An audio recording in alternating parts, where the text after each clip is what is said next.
안녕하세요. 낯선 목소리에 놀라셨죠? 저는 MBC 아나운서 김정현이라고 합니다. 오늘 아침 출근길에 지금 폭우가 내리는 곳이 많은데 그리고 곳곳에서 도로 통제가 지금 일어나고 있습니다. 이진우 기자가 아쉽게 도착을 하지 못해서 제가 대신 마이크를 잡았습니다. 청취자 여러분들의 많은 양해 부탁드리겠습니다. 오늘 정말 쌓인 낙엽 때문에 배수가 안 돼서 도로 곳곳이 많은 곳에서 통제가 이루어지고 있는데 여러분들 서행 운전하시고 또 미리미리 나가셔서 늦지 않으시게 또 안전 운전하시기 바랍니다. 자, 주변 동료들과 이야기 나눠보면 직장인들 중에서 상당수가 퇴직금에 대해서 잘 모르고 있습니다. 사실 저도 마찬가지예요. 제가 입사 3년 차인데 뭐 DB형, DC형 여러 가지 이야기는 많이 듣긴 했지만 뭘 또 전환을 하라고 하지만 이게 또 구체적으로 무슨 얘기인지, 일단 퇴직금이 어떤 기준으로 정해지고 또 퇴직금 제도에 따라서 수령액이 어떻게 달라지는지, 그리고 퇴직금을 받을 때 세금은 얼마나 내는지 이런 거 정말 모르겠더라고요. 그래서 좀 더 유리하게 퇴직금을 어떻게 받을 수 있을까? 자, 대부분 잘 몰라서 뭐 주변에서도 퇴직 앞두고 어려움을 겪는 경우가 많은 것 같은데, 자, 지난주 이 시간에 이진우 기자가 퇴직금에 대한 이야기를 했나 봐요. 근데 이런 어려움을 다 해소하지 못해서 자, 오늘 퇴직금에 대한 청취자 여러분들의 궁금증을 중심으로 한 번 더 살펴보는 시간 마련했습니다. 저희가 잠시 후에 손에 잡히는 재테크 시간에서 이 퇴직연금에 대해서도 자세하게 Q&A 받아볼 테니까요. 궁금한 점 있으신 분들은 자, 문자번호 샵 8001번입니다. 짧은 건 50원, 긴 건 100원의 정보 이용료가 듭니다. 스마트 라디오 미니에서는 무료로 이용하실 수 있으니까요. 여러분들 퇴직금 관련돼서 궁금하신 점 많이 남겨주시기 바랍니다.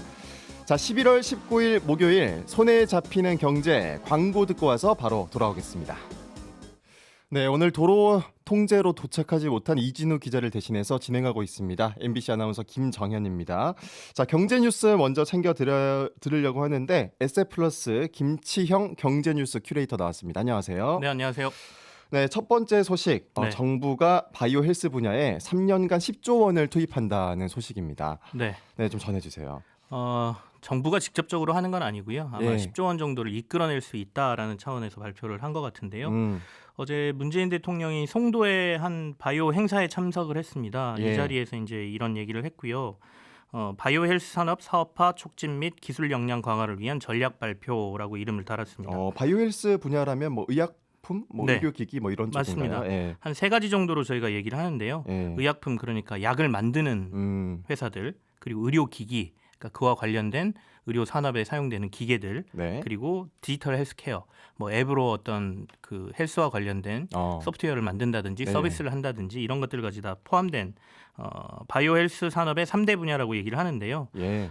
이들이 앞으로 한 3년간 조사를 해봤더니 정부에서 서포트를 하고 지금 정부가 적극적으로 육성 의지를 보이고 있으니까 한 10조 원 정도의 투자가 이루어질 것으로 보인다. 그렇게 되면 지금 현재 우리나라 경제 구조가 바이오 산업 쪽으로 많이 변하고 또 앞으로 이쪽에서 여러 가지 부대 효과가 나타날 것이다. 이렇게 어제 발표를 했습니다. 예. 그럼 구체적으로 뭐 좀 어떤 부분들을 하겠다는 건가요?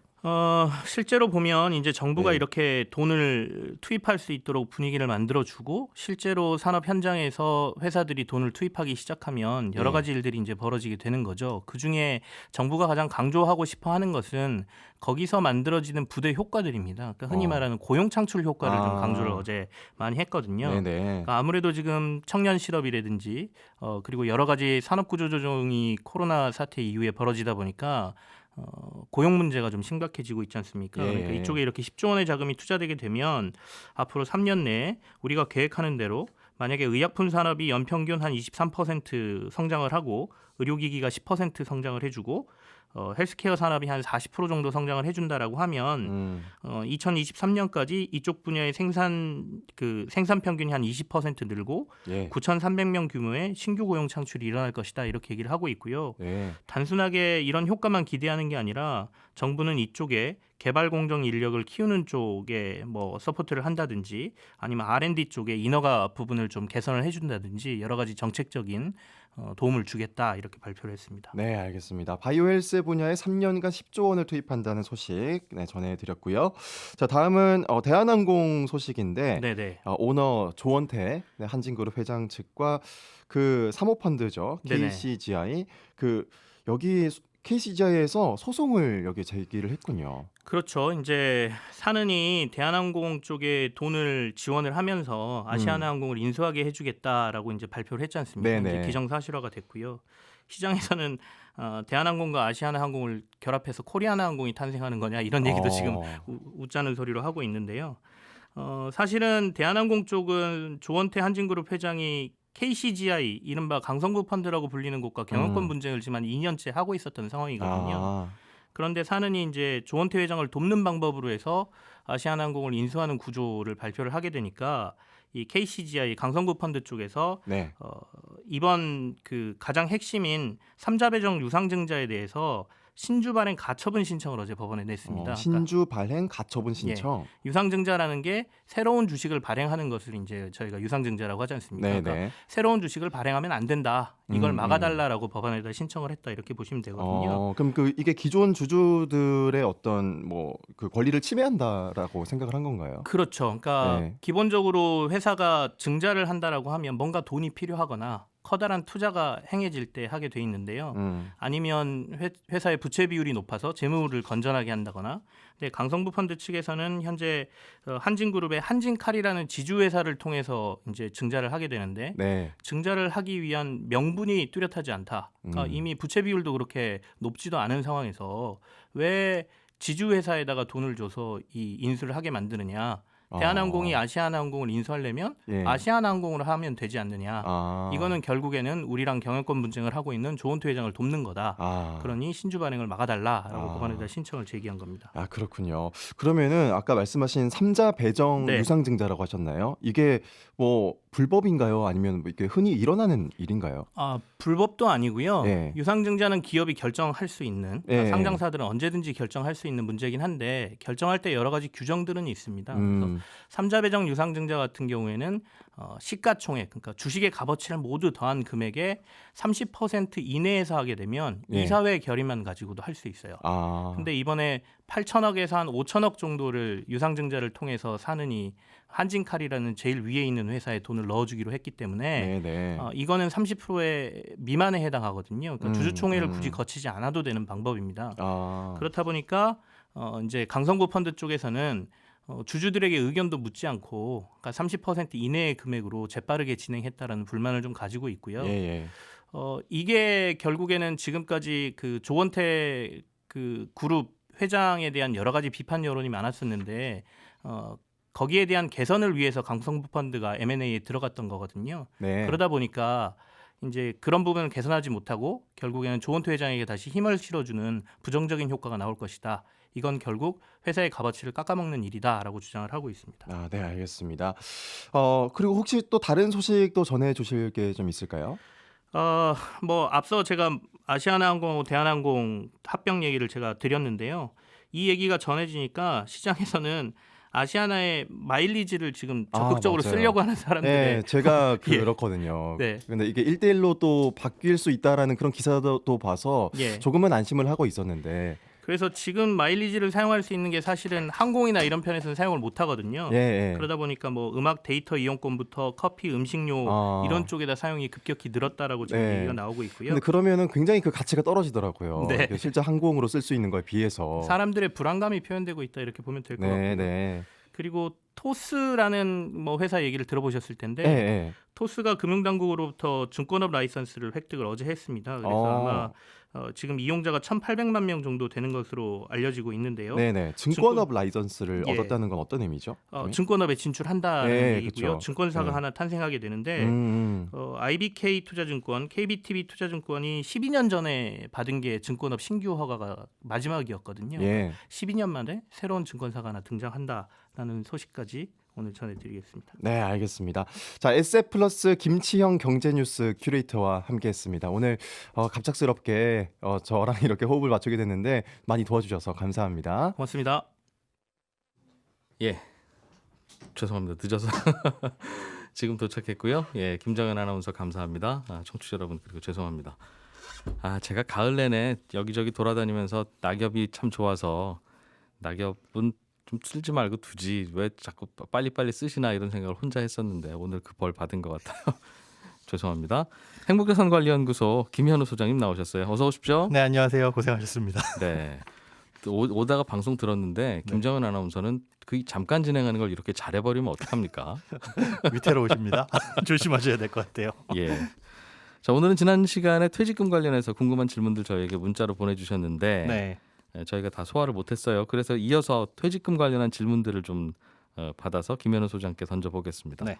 1817번님께서 퇴직금이라고 하는 건 10년 일하다 나오면 10달치 월급, 네. 20년 일하다 나오면 20달치 월급 준다는 것까지 들었는데 네. 거기서 월급이라는 게 기본급 말인 거냐 아니면 이런저런 수당 다 합친 거 말하는 거냐 그 질문이에요. 네. 이런저런 거 합친 게 맞다고 보시면 됩니다.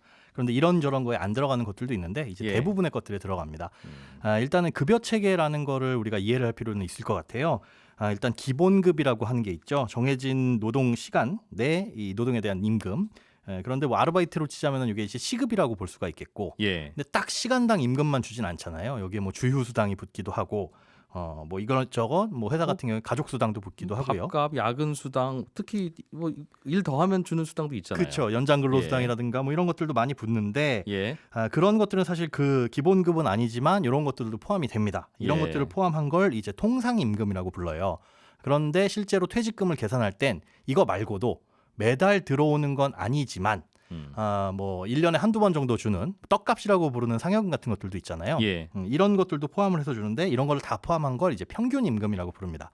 그래서 퇴직할 때 직전 3개월의 평균 임금은 이런 거 저런 걸 다 더한 건데 네. 이런 평균 임금보다 간혹가다 통상 임금이 높은 경우도 있는데 이러면 이제 높은 걸 적용해서 그러니까 내가 받는 수당들 그러니까 퇴직 전에는 야근도 많이 하시고 네. 그게 그렇게- 유리할 수 있겠네요. 네, 그렇게 기왕이면. 올려두시는 게 좋아서 실제로 뭐 어떤 기업에서는 그렇게 퇴직 의사를 밝히면 야근도 안 시키고 아하, 또 거꾸로. 예, 그런 경우들도 많이 있다고 해요. 일단은 그러겠어요. 그런 것까지 다 포함한 월급이다 이렇게 보시면 됩니다. 퇴직 무렵 몇 년간 그 회사가 아주 잘 돼서 예. 연말에 상여급도 많이 나오고 그러면 30년 다닌 분은 내가 다닌 27년간은 굉장히 월급이 적었는데 네. 막판에 회사가 좋아져서 나는 그 퇴직금 계산할 때는 또 높게 계산될 수도 있을 거예요. 그럴 수도 있는데 이게 예. 이제 최근의 판례 중에 경영성과급이 있어요. PS, 뭐 PI 이런 거 있죠. 예. 요거는 평균 임금에서 제한다라는 판결이 나온 건 있습니다. 이게 모두 다 적용은 아니지만 예. 그런 판례가 있기 때문에 그건 또 그래서 참고를 하셔야 됩니다. 이거는 그럼 따질 게 참 많긴 많습니다. 하네요. 네. 어쨌든 기본급만이 아니라 받는 것 전체를 기준으로 한다. 이게 원칙이다. 예, 그 중에서 일부 들어가는 것과 나가는 것은 치열한 논쟁이 필요하다. 네 맞습니다. 네. 0062번님께서 퇴직금 계산은 세금 공제하냐 안 하냐 뭐 이런 문제 같은데요. 네네. 일단은 퇴직금에 대한 세금 얘기를 좀 해주시죠.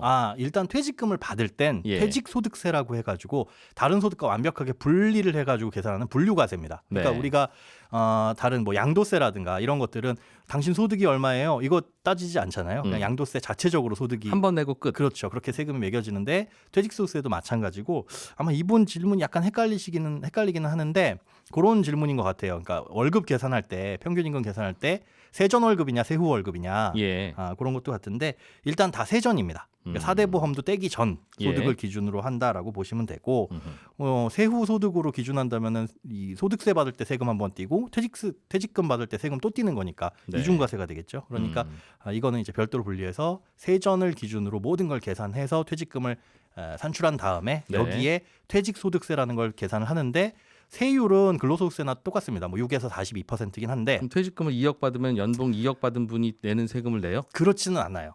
원래는 그렇게 돼야 되지만 공제를 해주는 게 많습니다. 우리가 소득도 소득 공제 해주는 거 많은 것처럼 예. 퇴직도 받을 때 퇴직소득 공제가 많은데 근속 연수가 길면 길수록 여기에서 공제율이 굉장히 크다 정도로 알고 계시면 됩니다. 그 장기 근속 특별 공제 이런 거군요.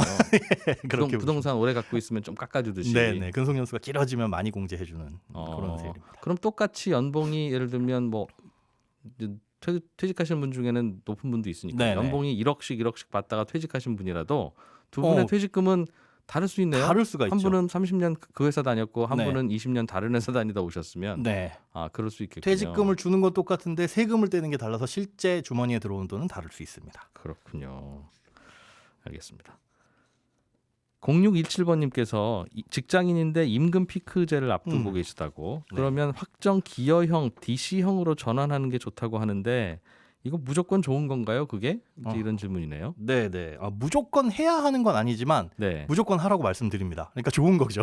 음, 이게 이제 뭐 어떤 뜻이냐면 임금 피크제라는 거 생소하신 분들 때문에 이제 설명을 해드리자면 정년을 연장해 주는 대신 계속하게 하는 대신 이제 월급을 어느 정도 깎겠다 이런 거예요. 예를 들어서 우리는 회사는 60세까지 정년인데 63세까지 일하시게 해드릴게요. 네. 대신에 60세 때 받았던 월급이 최고고 매년 10%씩 깎겠습니다. 네. 이렇게 한다는 거죠.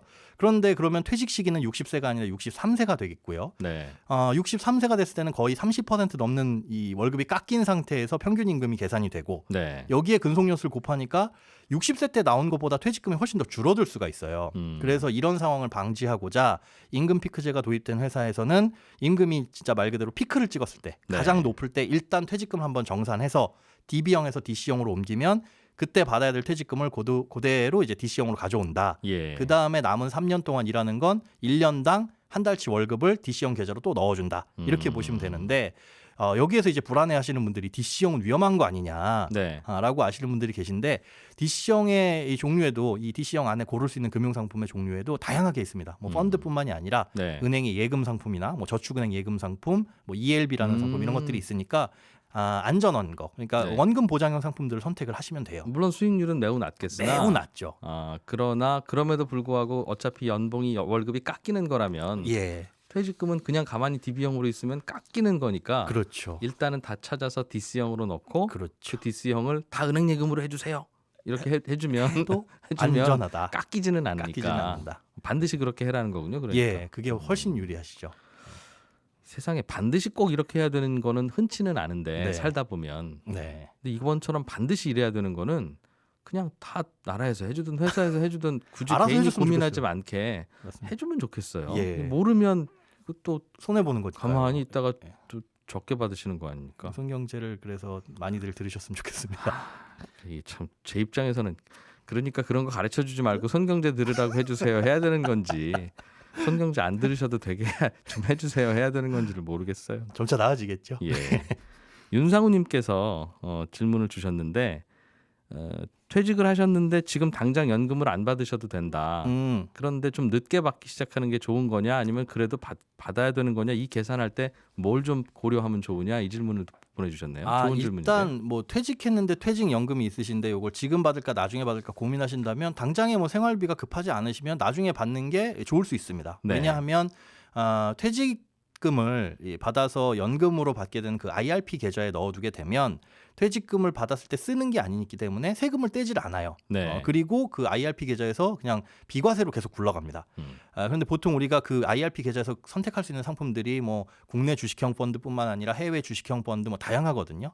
그런데 해외 주식형 펀드나 뭐 이런 것들을 선택해서 운용을 할 때 일반 펀드는 이 세금을 떼는데 네. 여기에서는 해외 주식형 펀드에 넣었다가 뺐다가 하더라도 세금이 발생하지 않아요. 인출하기 전까지 현금으로 인출하기 전까지. 예. 그래서 여유가 있으시면 이 계좌에서 계속 굴리시다가 나중에 가서 뭐 55세 이후면 언제든지 10년 이상의 기간에 나눠서 받을 수가 있으니까요. 그렇게 하시면 되는데 개인연금도 그런데 마찬가지입니다. 그런데 개인연금 같은 경우는 좀 주의하셔야 될 게 나중에 받아야지 해가지고 미뤄뒀다가 연간 1,200만 원 이상 초과해서 수령하게 되면 네. 1원이라도 초과하게 되면 그 소득을 모두 다 다른 소득과 합산해서 과세를 합니다. 소득세를 예. 월급에서 세금 떼듯이 예, 종합과세를 하기 때문에 개인연금도 세율이 훨씬 더 높게 나올 수가 있어서 개인연금은 주의하셔야 되고 개인연금은 내가 그냥 보험사 알아서 가입한 그 연금? 보험사에서 가입하는 비과세연금은 해당 안 되고요. 네. 우리가 연말정산 때 세액공제 혜택 받은 상품. 그거 하려고 받았던 그 연금은 그렇죠. 그거는 연간 1,200만 원을 초과하면 다른 소득과 합산한다. 예. 그래서 조금 시기가 이르더라도 심지어 회사를 지금 다니고 있는 분들이라고 하더라도 55세부터는 조금씩은 수령을 해두시는 게 받아서 차라리 예금 통장에다 넣어놓는 게 그렇죠. 조금 늦게 받다가 1,200만 원 넘어가면 세금 내는 것보다는 낫다 이 말이군요. 네네. 그 1,200만 원은 다른 모든 개인연금, 과세되는 개인연금을 전부 다 합산한 거고. 그럼 퇴직연금도 거기에 퇴직연금은 분류과세입니다. 아예 그냥 세금 걱정 안 하셔도 돼요. 국민연금은 국민연금은 공적연금으로 별도 과세합니다. 다 다른 주머니네요. 네, 그러면 다 다른 주머니예요. 국민연금도 받을 때 세금은 떼긴 떼는데 국민연금은 공적연금의 소득세를 떼고 받는 거 그 금액에 대해서 자동으로 떼고 준다. 네, 그렇게 보시면 되고. 예. 그런데 개인연금은 연간 1,200만 원을 1원이라도 초과하면 국민연금이든 뭐 다른 소득이든 다 합쳐가지고 과세를 하니까 세율이 올라갈 수 있습니다. 그러니 자꾸 뒤로 미루면 그렇죠. 자칫하면 또 거기에 이제 월세 소득도 혹시 있으신 그런 분들은 것까지 다 합쳐져요. 조금 여유로우니까 나 뒤로 미룰래 하는 거는 세금으로 보면 잘못이라는 거군요. 네, 연간 차라리, 1,200은 넘지 않도록 그렇게 생각하시면 됩니다. 이것도 좋은 요령이네요. 예. 퇴직연금도 거기에 대해서는 또 따로 한다. 네. 문자로 3115번님께서 DB형에서 DC형으로 바꾸라고 해서 바꿨는데 예. 사정상 다시 DB형으로 가는 게 좋을 것 같다. 다시 취업하신 모양입니다. 불가능합니다. 이건 안 돼요? 같은 회사에서 DC형에서 DB형으로 가는 건 불가능하고 DB형에서 DC형으로 가는 것만 현재로서는 가능합니다. DB에서 DC로 가는 거? 네. 근데 DC, DB는 안 된다. DC에서 DB로는 불가능합니다. 다른 회사로 넘기더라도? 네, 다른 회사에 가서 취업을 하시게 되면 DB형으로 새로 시작하시는 거죠. 그래야 된다. 알겠습니다.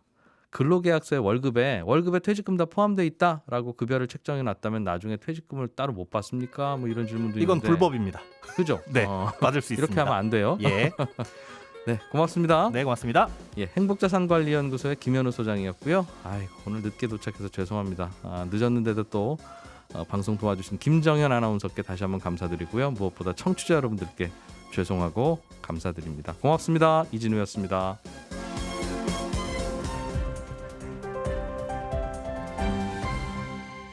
경제를 생각하는 사람들의 즐거운 습관. 이진우의 손에 잡히는 경제.